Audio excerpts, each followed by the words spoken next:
Panorama group, जो सोचता है वो करता है, आपके अपने सपनों का आशियाना। नमस्कार, भारत लाइव पे आपका बहुत बहुत स्वागत है। मुद्दे की बात करेंगे अपने senior journalist Chandan Jha sir से। देखिए, बिहार के विधानसभा चुनाव की तैयारी नीतीश कुमार ने शुरू कर दी है। कैसे, तो आपको बता दें कि नरेंद्र मोदी से नीतीश कुमार की मुलाकात हुई थी रिजल्ट आने के ठीक पहले, जिसमें चर्चाएं कई बातों की हुई थी। चर्चा इस बात की भी हुई कि भाई अब उत्तराधिकारी कौन बनेगा, नीतीश कुमार को कैसे सेट किया जाएगा। भारतीय जनता पार्टी ये चाहती है कि उनका मुख्यमंत्री बने, उनके मुख्यमंत्री यानी कि भारतीय जनता पार्टी की तरफ से कोई चेहरा बिहार के मुख्यमंत्री के तौर पे बने। तो ऐसे में क्या होगा नीतीश कुमार का। देखिए, जब रिजल्ट नहीं आया था तब इस बात की चर्चा खूब हो रही थी कि नीतीश कुमार को रेल मंत्रालय दिया जाएगा। तो क्या नीतीश कुमार जो है सीएम की कुर्सी जो है वो छोड़ देंगे। हालांकि जब मंत्रालय का वितरण हुआ, जब मंत्रियों के लिस्ट फाइनल हुए, तब इन सभी बातों को जो है वो ये कहा जाने लगा कि नीतीश कुमार के लिए कुछ और सोचा जा रहा है। क्या वाकई में नरेंद्र मोदी चाहते हैं कि भाई नीतीश कुमार बिहार के मुख्यमंत्री रहें, या फिर कुछ और चल रहा है? क्या प्लानिंग हो रही है? क्या नीतीश कुमार इस प्लानिंग से खुश नहीं है? नरेंद्र मोदी से जो वार्तालाप हुई थी नीतीश कुमार की, इस वार्तालाप से क्या नीतीश की नाराजगी बढ़ती चली जा रही है? दिल्ली से जब राजधानी पटना में नीतीश कुमार पहुंचते हैं तो मीडिया कर्मियों से दूरी बना लेते हैं और कहा यह जाता है कि नीतीश की चुप्पी बड़ी घातक होती है। तो इस चुप्पी के पीछे का राज क्या है? चलिए, मुद्दे की बात में आज इस विषय पर चर्चा करने के लिए अपने senior journalist Chandan Jha sir के पास चलते हैं। सीधे उनसे यही प्रश्न करते हैं कि नीतीश कुमार ने क्या बिना बताए नरेंद्र मोदी को तैयारी विधानसभा की शुरू कर दी है? जी बिल्कुल, क्योंकि नीतीश कुमार दिल्ली गए थे मात्र दो ही चीज़ को लेकर के। कैबिनेट में जगह नहीं चाह रहे थे। वो गए थे जो अगला विधानसभा चुनाव मेरे ही नेतृत्व में बिहार में लड़ा जाए या जेडीयू के नेतृत्व में, और चाहे जो भी स्थिति हो मुख्यमंत्री जेडीयू का ही होगा, जैसे पिछली बार हुआ। 75 सीट ला करके भी भाजपा 43 सीट वाले को सीएम बनाया जी। और दूसरी ये थी, जो 3 राज्यों का जो चुनाव होने वाला है, हरियाणा, महाराष्ट्र और झारखंड, इस 3 के साथ बिहार का भी चुनाव इसी साल 25 के बदले 24 में करा लिया जाए, ऐसा सूत्र बताते हैं। क्योंकि ये संभव है? हाँ, संभव क्यों नहीं हो सकता है? मतलब हो सकता है। बीजेपी के लोग इस पे राजी नहीं हैं। कुछ हमारी बात हुई है बीजेपी के लोगों से, लेकिन जेडीयू ने तैयारी शुरू कर दी, क्योंकि जो सीटें आई है 30 सीटें जो एनडीए की आई हैं, मतलब तो 30 छक्के 180 सीट हो जाता है। अगर हर लोकसभा में 6 सीट माने, कहीं ना कहीं लोग बढ़त नहीं बना पाए हैं, लेकिन उसके बाद भी लोकसभा में जीत हुई है।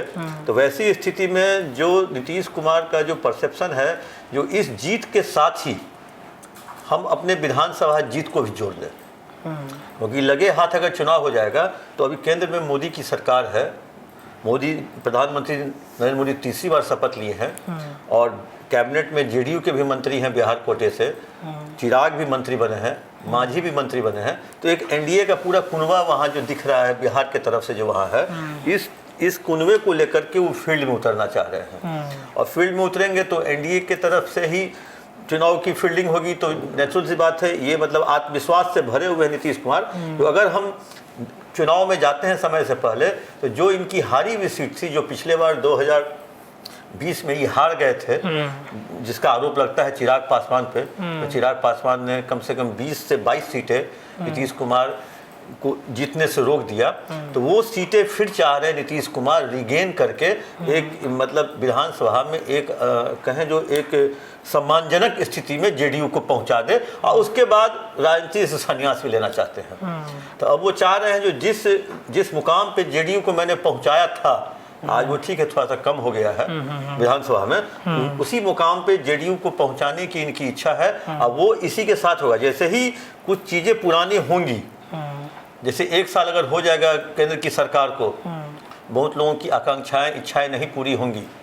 वैसे लोग नाराज अभी भी हैं, जो बिहार के लोगों को मतलब जो विभाग मिलना चाहिए था वो नहीं मिला है।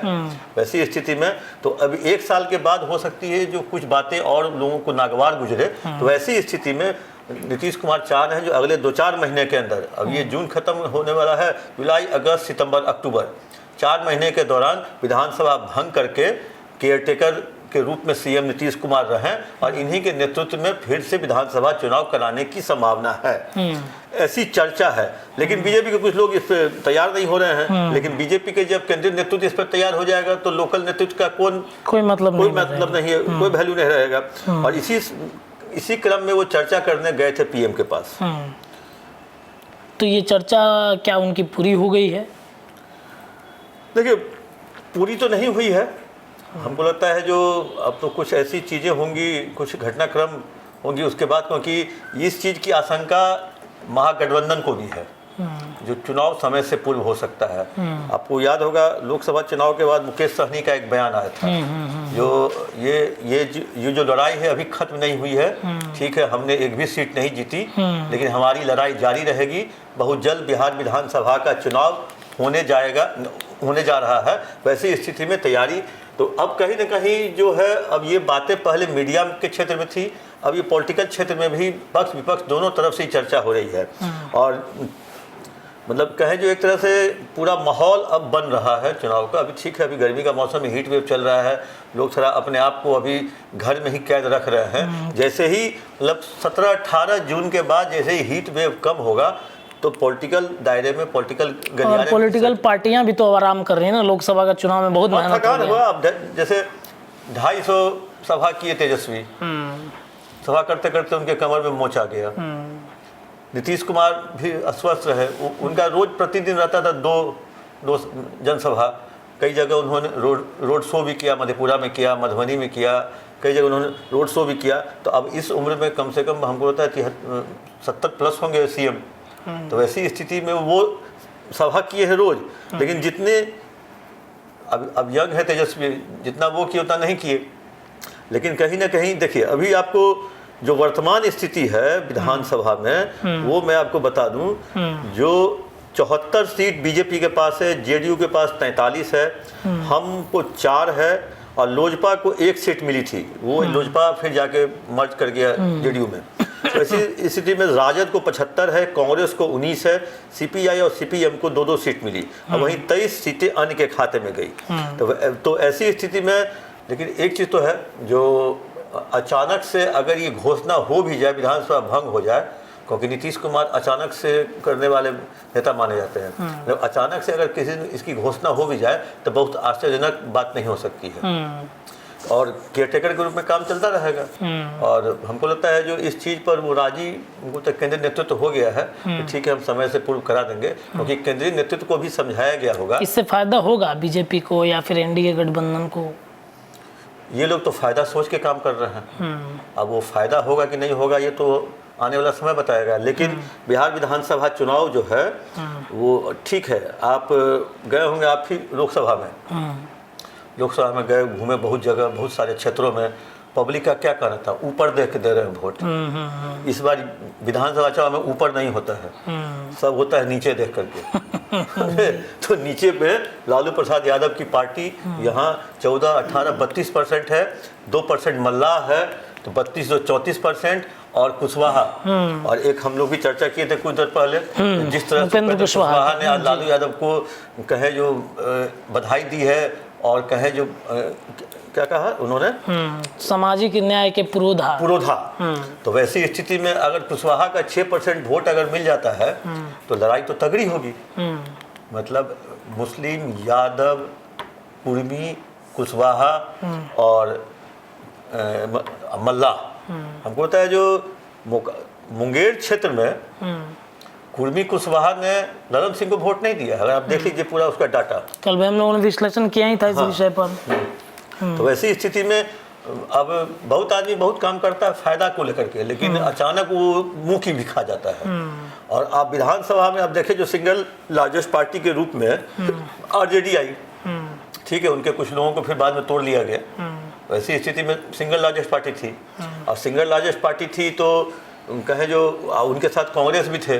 और हमको नहीं लगता है जो इस बार जो चीज़ें जो राहुल गांधी का जो दुल्हा वाला सेहरा था वो लालू ने खींच लिया। मतलब बनने से रोक दिया। बिहार में अगर सही से सेटलमेंट होता कांग्रेस को वो सीटें दी गई जहाँ पे कभी लड़ी ही नहीं थी, और जहाँ पे जीतने वाले, ठीक है, सीमांचल में कटिहार किशनगंज पे वहाँ पे लड़ती रही है, जीतती रही है। तो वैसी स्थिति में अब कहे जो एक तरह से अब मुकेश सहनी को भी वैसी सीटें नहीं दी गई। मुकेश सहनी का जहाँ वोटर है मुजफ्फरपुर, समस्तीपुर, उजियारपुर, दरभंगा, इन सब इन सीटों पर, इन जगहों पर महागठबंधन की तरफ से कोई सीट नहीं दी गई, कोई सीट नहीं दी गई। तो वैसी स्थिति में ये लोग फायदा सोच के, क्योंकि नीतीश कुमार के द्वारा समझाया गया होगा, जो उनके तरफ से ये कहा गया होगा कि अभी हम लोग लोकसभा में 30 सीटें जीते हैं, इसी के तहत अगर हम लोग तुरंत अगर विधानसभा चुनाव करा लें तो हम लोग एक तरह से फुल मेजॉरिटी में आकर के हम लोग विधानसभा को चला सकते हैं, विधानसभा में हम लोग का फुल मेजॉरिटी हो सकता है। तो अब हो सकता है जो अभी ये लालू प्रसाद यादव की तरफ से क्या तैयारी होगी, क्योंकि लालू प्रसाद यादव एकदम संतुष्ट है। आज ही उन्होंने बहुत बड़ा खेल खेल दिया। जगदानंद सिंह के जो एक बेटे सुधाकर सिंह जो बक्सर से जीत गए, MP हो गए, ठीक सुधाकर सिंह अभी ओथ लिए भी नहीं है पार्लियामेंट में, तो उन्होंने उनके छोटे भाई अजीत सिंह को अपनी पार्टी में मिला लिया। मतलब कैमूर से, मतलब रामगढ़ से अपना सीट लगभग उन्होंने फाइनल कर दिया, जो मेरा टिकटार्थी यही है। अब बीजेपी वाले अपना सोचते रहे। तो मतलब लालू प्रसाद यादव हर क्षण राजनीति करते हैं। मतलब ठीक से ओथ लिए भी नहीं सुधाकर सिंह, ठीक से क्या ओथ अभी हुआ भी नहीं है। और उन्होंने अजीत सिंह को अपनी पार्टी में मिला लिया है। जगदानंद सिंह के छोटे बेटे हैं, सुधाकर के छोटे भाई हैं। तो वैसी स्थिति में लालू प्रसाद यादव को कम आंकना, मतलब ये सही बात नहीं है, क्योंकि ये बेमानी होगी। क्योंकि आज तो शायद लगता है तेजस्वी का आज या कल बयान आया था, तो पिछली बार हम 0 पे थे, इस बार 4 हुआ है। पिछली बार हम सिंगल लार्जेस्ट पार्टी थे बिहार विधानसभा में, इस बार हम लोग सरकार बनाएंगे। अब तो उनका मतलब कहे जो आत्मविश्वास बढ़ा है, क्योंकि 9 सीटें वो जीते हैं, कहे तो 10 सीटें वो जीते हैं। वैसी स्थिति में अगर ये चर्चा हो रही है तो बेमानी नहीं है, और नीतीश कुमार की इच्छा भी है जो समय से पूर्व चुनाव हो जाए और हम विधानसभा में जो हम पहले थे उसी जैसा फिर से हम अपना रुतबा हासिल कर सके। चलिए देखिए, तो समय से पहले हो सकता है बिहार में विधानसभा का चुनाव, और क्यों हो सकता है, मुद्दे की बात में चर्चा हुई है।